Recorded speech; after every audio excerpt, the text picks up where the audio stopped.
This is a Geek Leader podcast, and I'm your host, John Rauda. This show is all about helping us grow as leaders, become better technologists, and improve our lives both at work and at home. I hope you enjoy the show and learn a lot.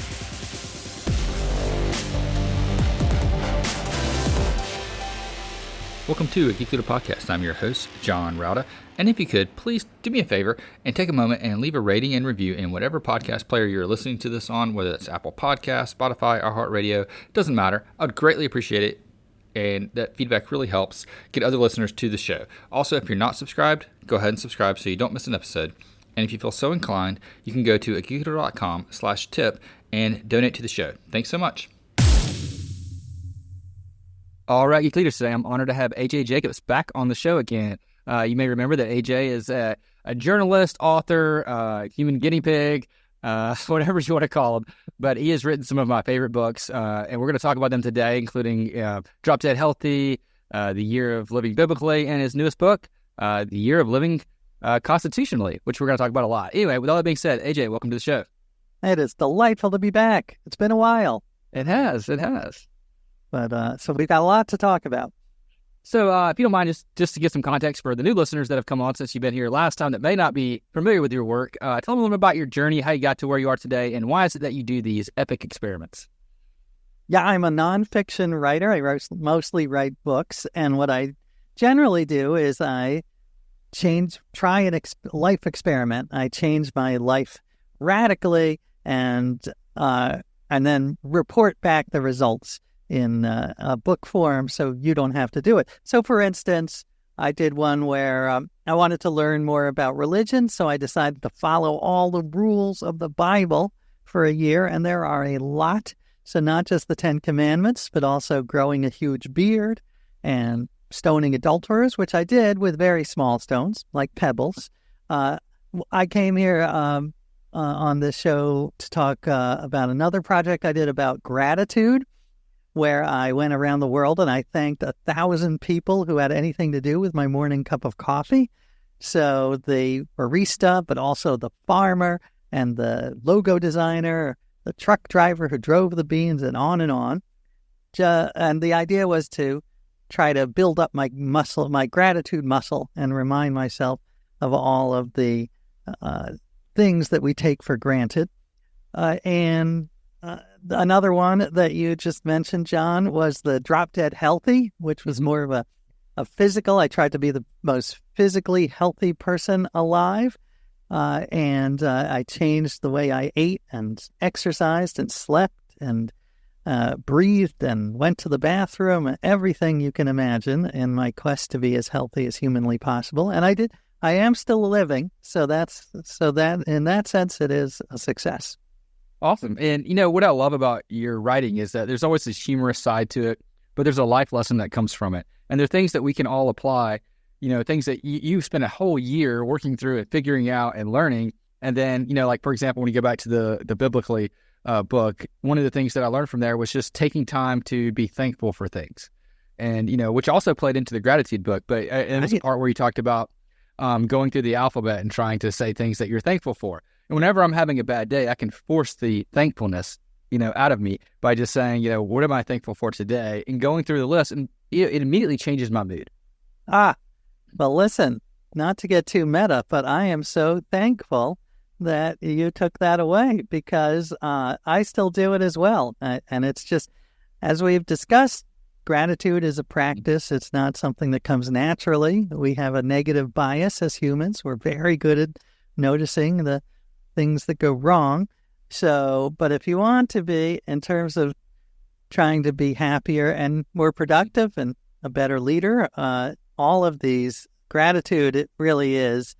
I mean, it's almost like the snake oil, the miracle pills that they talk about. It's as close as we can get mentally to that. Yeah, I think between gratitude and you have another book about puzzles where we talked about kind of reframing some things from problems to puzzles. Mm-hmm. And doing that as well when it comes to being a leader, because a lot of times we get, you know, worn out with all the problems that we have to deal with, especially with managing people and teams and things like that. But if we rephrase that and reframe that to a puzzle, that you know, and be thankful for the fact that we have the opportunity to work on a puzzle. We can kind of put those two together and have something really special. Oh, yeah, that's good. And that I do love. And I found out that Quincy Jones, the great musician and producer, that's his life motto. He says, I don't have problems, I have puzzles.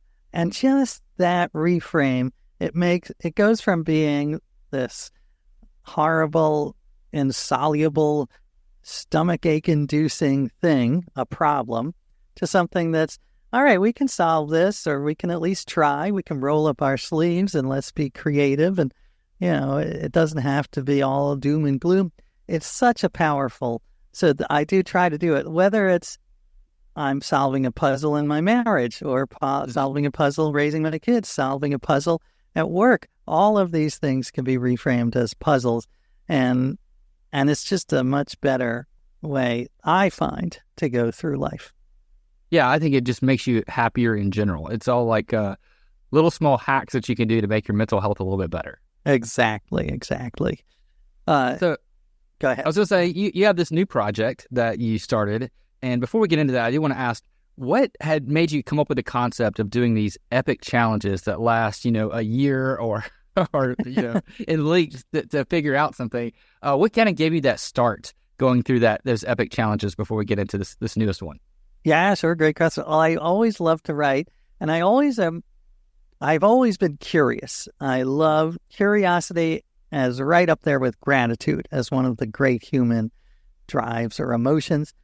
When I once interviewed Alex Trebek, the great Jeopardy host for a magazine, and he had a quote. He said, I'm curious about everything, even those things that don't interest me, which is a little paradoxical, but I love it. I agree. I'm curious about everything in the world, and doing these projects is a way that I can satisfy my curiosity and say, what was it like to walk around with a beard and sandals? What would it be like to try to thank everyone involved in a cup of coffee?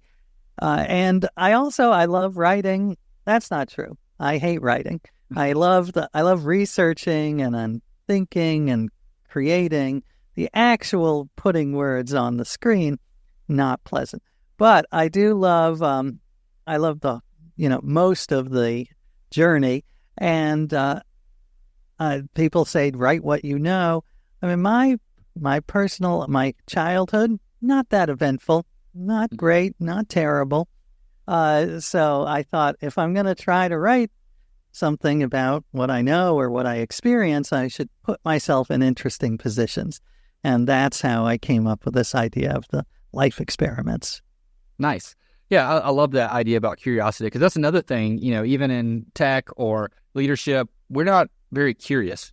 Sometimes we just want to manage the problem. Let's just manage this. Right. Let's manage that problem. But if we take a step back, and I tried to do this about 10 years ago when I first became a manager, and I really sucked at it, and I had people quit. I had a mentor just tell me, he's like, why don't you experiment some? And I thought, well, I'm going to make my team a lab. I'm going to call them the lab, and we're going to have fun with it, and we're going to experiment with things, and we're going to go into everything with, we're going to try this out, and if it doesn't work, we always have the opportunity to switch back. And it was transparent. We talked about it. We're going to try this out for 2 projects and see how it goes. And if it's great, then we'll keep this methodology. If it's not good, we'll switch back. We're not going to commit to anything. We're going to make this an open experiment. And the team loved it, and it just made everything a little bit happier. And we found things that worked. We found things that didn't. And it was one of those things where curiosity really was used to inspire a team. Yeah, that is great. I'm so glad you did that. And I agree. I am an evangelist for this experimental mindset. And one of the great things about it is that it gives you permission to fail. You say, it was an experiment. This one didn't work. Let's try something else. And actually, I talk a lot about that in my book, my new book, because the founding fathers were big experimenters. That's how we got this country. Yeah, so tell me about this new book. What gave you the idea of living constitutionally? Well, I got the idea. As I mentioned, I did this one about living by the Bible, and I had always thought it was very interesting, the parallels between the Bible and the Constitution and how much impact they both have on our lives. And I had realized I had never read the Constitution from start to finish. And Have you? I mean, most Americans haven't. I think I've just read the Bill of Rights. I think that's about as far as I've gotten. That's good. That's a good start. So that's probably the most interesting part. And that was just because I had to in school. Right. Well, I realized I hadn't read it, but I kept reading articles about how this 230-year-old document was having an impact on every part of my life. With the Supreme Court decisions of, who I could marry or where I could go to school, what I could do. And I thought, all right, I'm going to try to understand this document the way I like to understand things, which is to walk the walk and talk the talk and wear the tricorn hat, carry the musket, eat the mutton, and read the Cicero, the whole thing. And it was a fascinating year, and I loved it. And I feel that it gave me optimism about democracy, because it is very easy to get cynical and nihilistic reading the news. So it gave me a try. I think I recaptured a little of my joy. And I also felt empowered, which is what I want the reader to feel. I felt empowered. Now I kind of understand what these debates are. And whether or not I agree with someone, I have a better understanding of their point of view, and maybe I can present evidence or a different point of view to have a civil conversation, which is sorely lacking in our political, our civic discourse now. So one of the questions that I had, you start the book out, kind of dressed up like one of our founding fathers in New York City with a musket. Do you have a permit for that musket? Great question.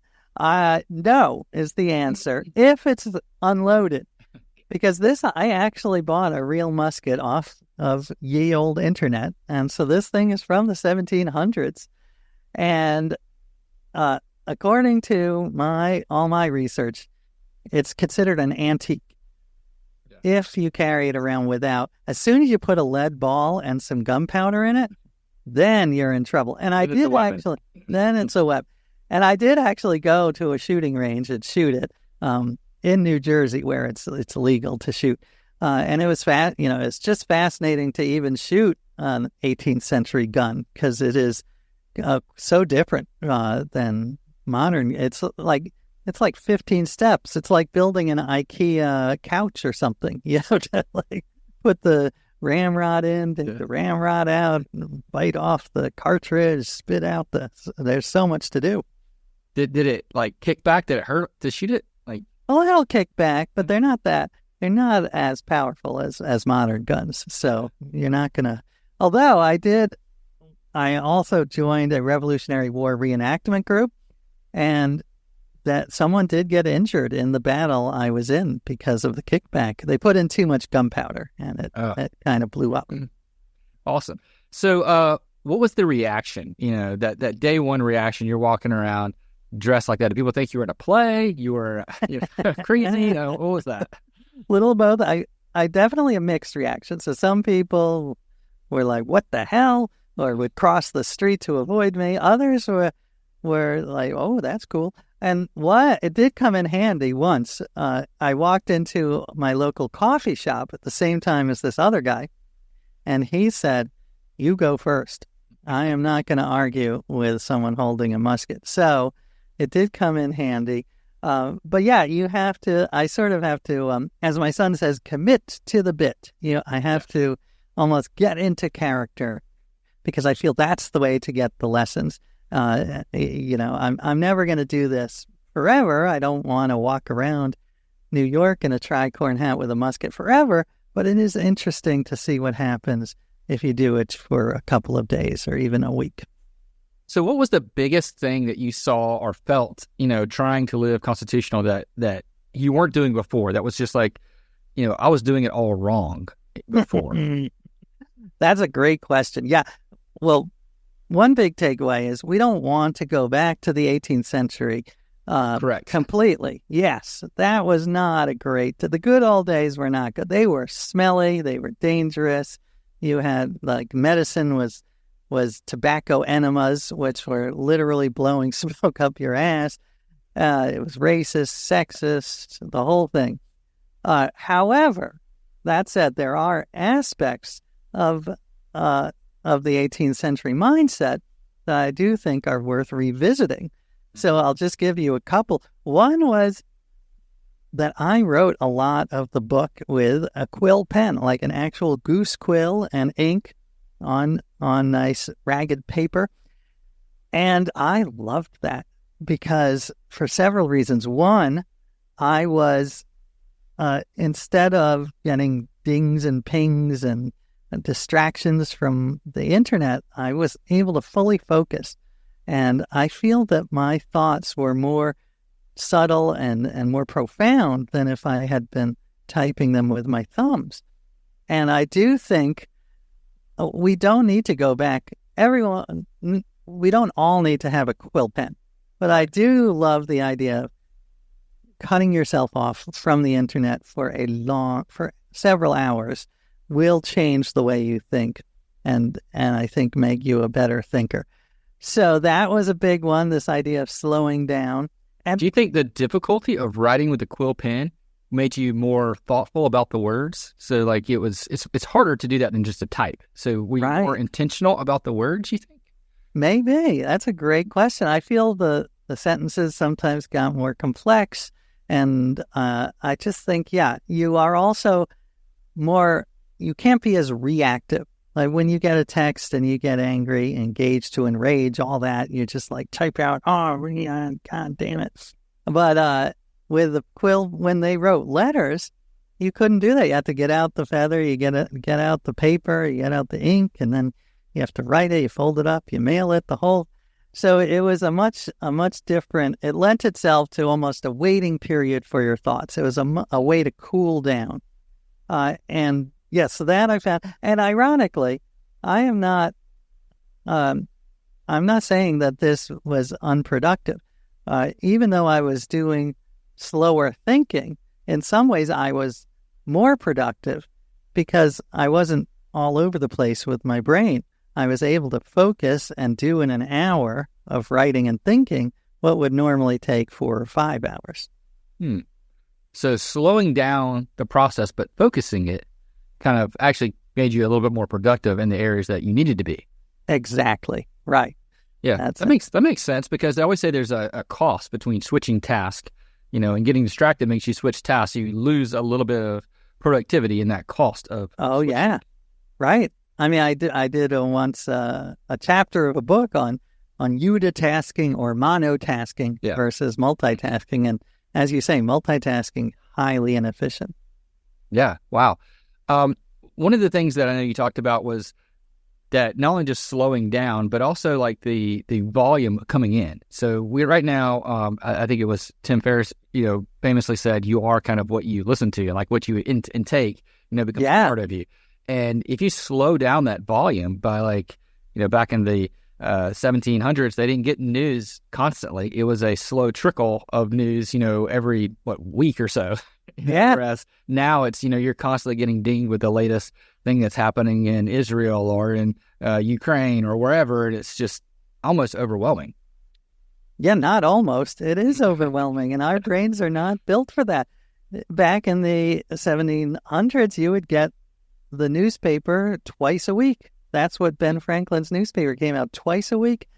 And that allowed you to have some distance, digest the news, come up with solutions, as opposed to having this fire hose where it's all about you're just reacting. You're not able to take the bigger picture. So I still read the news every day, but I think it is bad for our brains to read it from morning till night. Yeah, maybe just a lot. Here's a half hour where I'm going to ingest the information. And as you point out, being careful with what you ingest, because like your physical diet of food, your information diet makes a lot of difference to your mental health.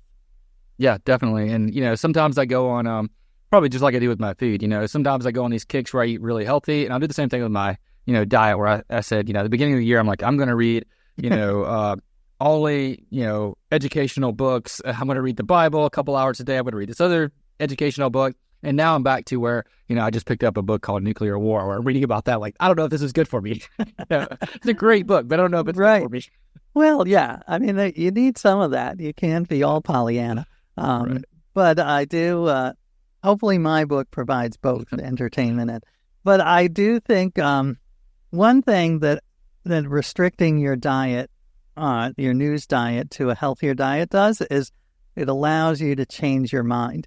And that is another huge takeaway from the 18th century mindset, which is they were, in their own way, they were narrow thinkers in many ways. They were sexist and racist, as I said, but they were also, in some ways, more flexible.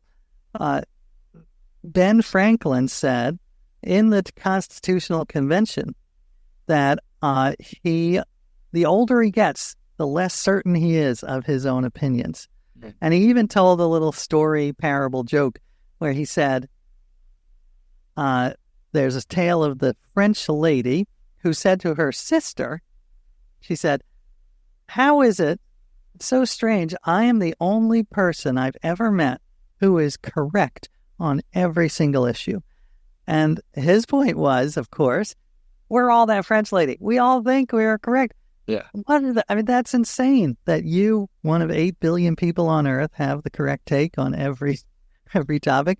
So they were very open to looking at the evidence, changing their mind. One last story found about the Founding Fathers that I love is James Madison on his deathbed.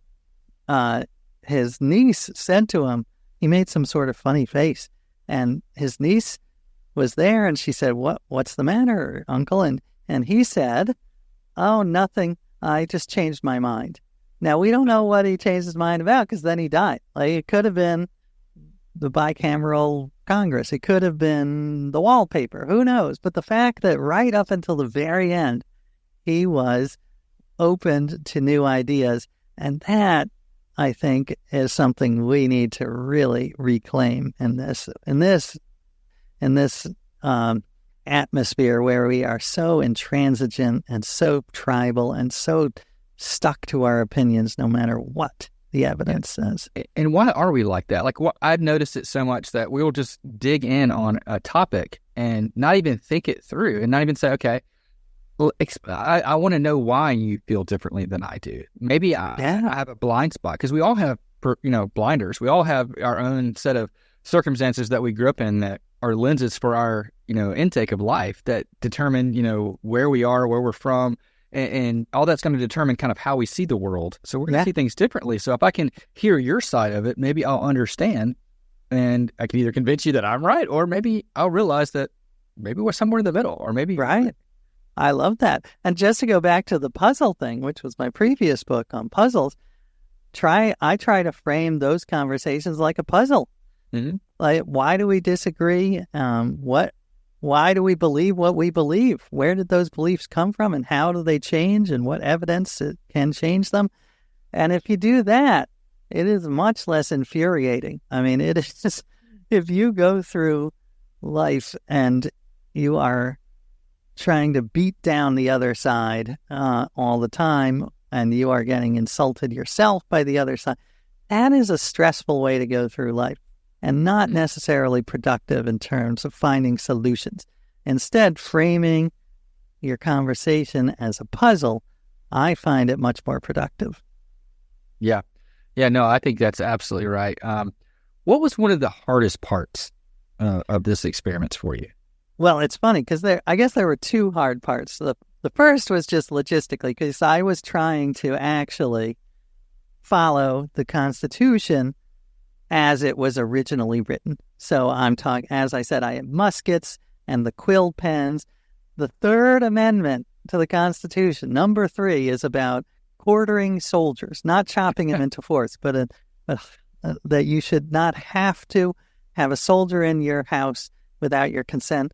But it is your right as well to have a soldier if you want. You can consent. So I thought that I would try to quarter a soldier in New York in my apartment.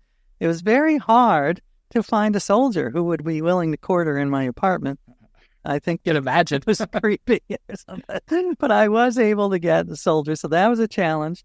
He was very nice. He only quartered with me for a few days. Then there was so there were those logistical problems.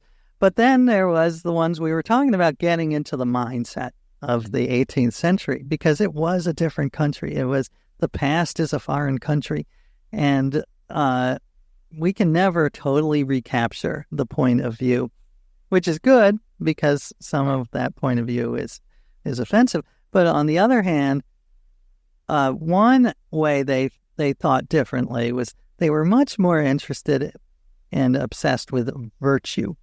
And virtue meaning self-sacrifice, not doing what is good for the community, the country, the world, as opposed to just thinking of yourself.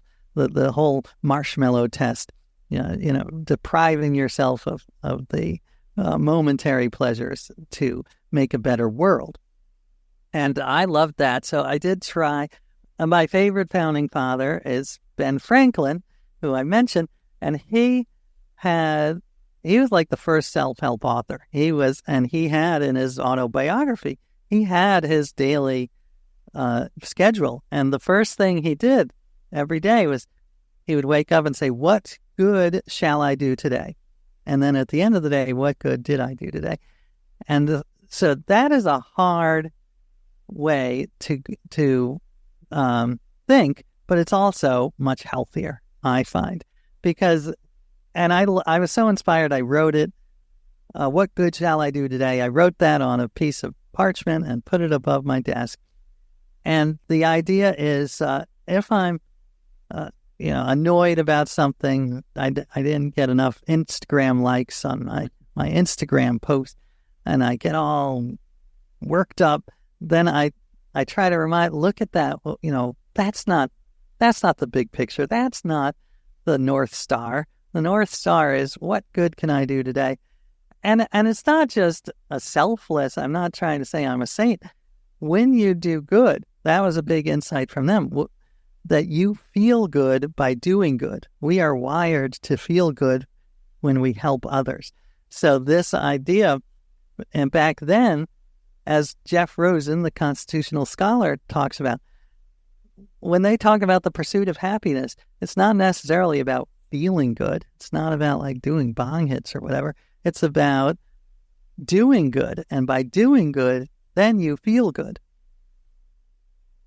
Yeah, no, I think that's one of those things that a lot of people don't think about, because there's so much selfishness in the world today where people are just trying to get, I can't say that word, but accolade for themselves, right? They're trying to get those likes, those Instagram likes, those follows, and they're not worried about the fact that, if I just do something for someone else and I take myself out of it, even if no one knows that I did that, I'm going to feel good about it. And it's like, it's going to come back to me, in a positive way. Right. That's one of those things people don't recognize as much as they should. I mean, it's a wonderful little quirk of evolution that helping others makes you, and I've battled depression over the years, and I find the best way to battle it is when I'm depressed, try to help another depressed person, and then you get just a little bit of that warm glow. It's not going to cure your depression, but it is an important way to cope with it. Yeah, I guess it's kind of like the 12-step process. There's that step where you need to help another person, and I think doing that gives you that little bit of, I don't know if it's dopamine, I don't know if it's serotonin, whatever it is, one of those chemicals. It's going to help you along the way to feel better about yourself and want to keep going and keep right. going. Exactly. So you had some funny stuff in your book too that you always include a good bit of humor, like trying to vote by your voice or becoming a legal pirate, things like that. What was kind of the most humorous thing that you went through? Well, yeah, both of those were interesting experiences.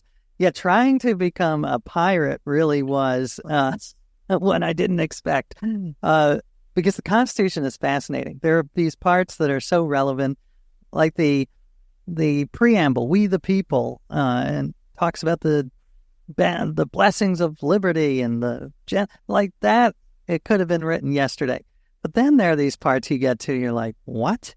And one of them is that Congress has the power to make your everyday citizen basically a legalized pirate, a government-sanctioned pirate. They were called privateers. And if it's how we won the Revolutionary War. We didn't have a navy. So the government said, if you have a fishing boat, go out, put some guns on it, muskets, and capture the British ship, and you get to keep the booty. You get the sherry and the beer and the uniforms. And that is still on in the Constitution. Now, Congress has not granted a letter of marque and reprisal, as it's called. They have not given a legal pirate's license since 1815. But part of my goal was like, I want to get back to that original Constitution. So I met with a congressman, Ro Khanna from California, and I went there. I had my tricorn hat, and I said, I would like to apply for a letter of marque and reprisal. And he was I love his enthusiasm, because he's like, great, how can we make this happen? Then I told him what it was, which he didn't know. He didn't know what I was asking for. And then he was a little more skeptical. He's like, well, that could be tricky. Like, you want to go to the Taiwan Straits? What's going on here? So he says he brought it up with his colleagues. He liked the concept of the book where I'm trying to understand the Constitution. So he did help me. And his chief of staff calls me captain. So I do have, that's the closest I might get. But I did also meet with another congressman, a senator, because I expressed my right to petition. That's a First Amendment right. And I got hundreds of signatures written with a quill pen on this parchment scroll. And I brought it with my tricorn hat to Congress. And it was a bit of a weird petition. I will give, it was more of a thought experiment. And I'll tell you quickly, but it was in the Constitutional Convention, it was not a sure thing that there would be one president. A lot of delegates were like, one president? That's terrible. We just fought a war to get rid of a king. Why are we electing one president? They wanted 3 presidents. They wanted co-presidents, or a council of 12 presidents, Ben Franklin suggested. So imagine how different America would be. And the vote to have one president was 7-3. It could have gone the other way. Wow. But anyway, I brought up the idea, maybe we should consider 3 presidents again. I mean, the president has gotten, whether they're Democrat or Republican, the president has gotten too powerful. They have more power than the Constitution founders ever imagined. They've got war power, trade power. They do executive orders, hundreds of them. George Washington did 8 executive orders in his 8 years. Now presidents do hundreds. So this was my idea to say, let's think about how we can rein in the president and make it more like what the founders envisioned. So I brought it to him. He was very nice. He said, it's an interesting idea, basically. But he's not going to go to 3 presidents. He does like the basic idea that Congress should have more power than the president. So he did agree with my basic thesis. Well, I think it's a great idea. Honestly, looking back, I know very little about politics, and I try to stay out of them as much as I can. But I do agree with you. There's a lot of power in this. I briefly mentioned that book that I was reading, Nuclear War. One of the things I did not know, that in order to go into nuclear war, it only needs the president. Yeah. No, it is scary. Insane. Like, to wipe out most of humanity only needs the president. There's no Congress involved. It's definite. Yeah. One person with that much power is just not a healthy society. Right. So I think imagine Biden, Trump, and RFK Jr. all at adjoining desks. That'd be a nightmare. I know it's not realistic, but that would make for a great sitcom, though. That is a great sitcom. I would watch that. My 3 presidents. But yeah, I don't think that that's the solution. But reining in the power of one person is an important topic. Maybe the important. Yeah. So other than that, what are some of the other things that maybe we're doing wrong on the political spectrum than what the founding fathers maybe meant?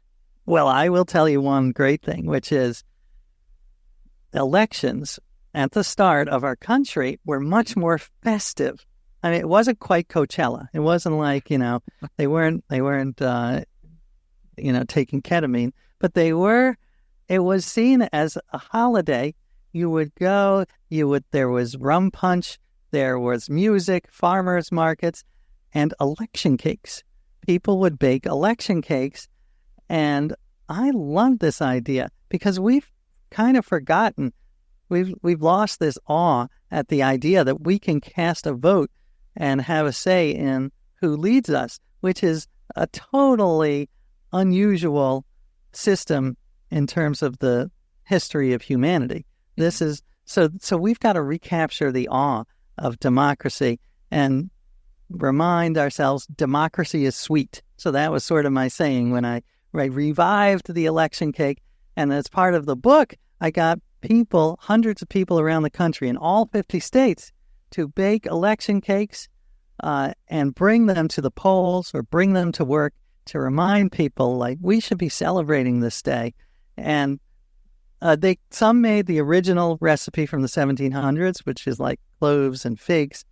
So maybe not to everyone's taste, but a lot of people updated it. And the Georgia baker had peaches in it, and it was such a joyful part. It was probably my favorite part of the whole experiment because it is so easy to focus on the darkness and the many, many problems we have.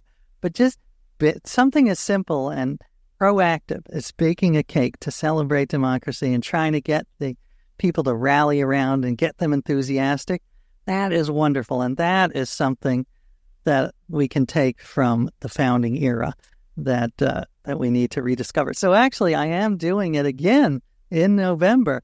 And if any listeners want to be election cake bakers, contact me through my website and let's do it. I mean, it was fun. I have to say it was, and I'm not just saying that for other people said that this was a little ray of sunshine in an otherwise very dark political atmosphere. So yeah, please come bake with us. I saw a picture of one of the cakes, the We the People cake. That was that was mine. Yes, I did. That looks so delicious. Well, I'm a terrible baker, so it's not delicious, but it looked okay. I think it looked okay. Other people's were more delicious. Okay. Well, so I think that's absolutely one of the things that we don't do. We don't celebrate the freedom that we have to actually elect our leaders. When you look at a lot of countries, they don't have that freedom. And it's one of those things where not only do we not celebrate it, there's so many people that don't even take advantage of it. Oh, yeah, no, it is amazing. If you look, like I live in South Carolina, and, unfortunately, South Carolina is always going to go this one way. And it feels like, my vote doesn't count. And maybe for president, it really doesn't, in the grand scheme of things, but it does in the local level, right? It does. There are important matters of government, not just, at the national level that we need to be focused on. And I think a lot of our founding fathers were also about the local, government. Yeah, no, very much so. And some of them more than others. And I agree that we need to improve voting. We've got to work on huge issues like gerrymandering, which makes voting in some ways useless. I am a fan of ranked choice voting, which a lot of other countries use. But as you say, even if nothing happens, you're not going to sway the presidential. First of all, you can still send a message with your vote. And secondly, like you say, the local elections are profoundly important. Yeah, absolutely. AJ, it's been a great conversation. I really appreciate you coming on the show again and talking about your experiences and things like that. And just curious, how can people connect with you online? How can they pick up a copy of the book and maybe bake some cakes for this next election? Oh, yes, I would love it. Well, first, again, thank you for having me on. Gratitude and huzzah, of course. And yeah, please, I started a Substack called Experimental Living with AJ Jacobs. My book, The Year of Living Constitutionally, is out there. My website is AJ Jacobs. I have a podcast called The Puzzler, where I give puzzles to guests. That's it. There's other stuff, but I've plugged enough. Awesome. And I'll link those in the show notes too at geekleader.com so people can click through and pick up a copy of your book and check out your podcast. Thanks so much. Thank you, John. It was a joy.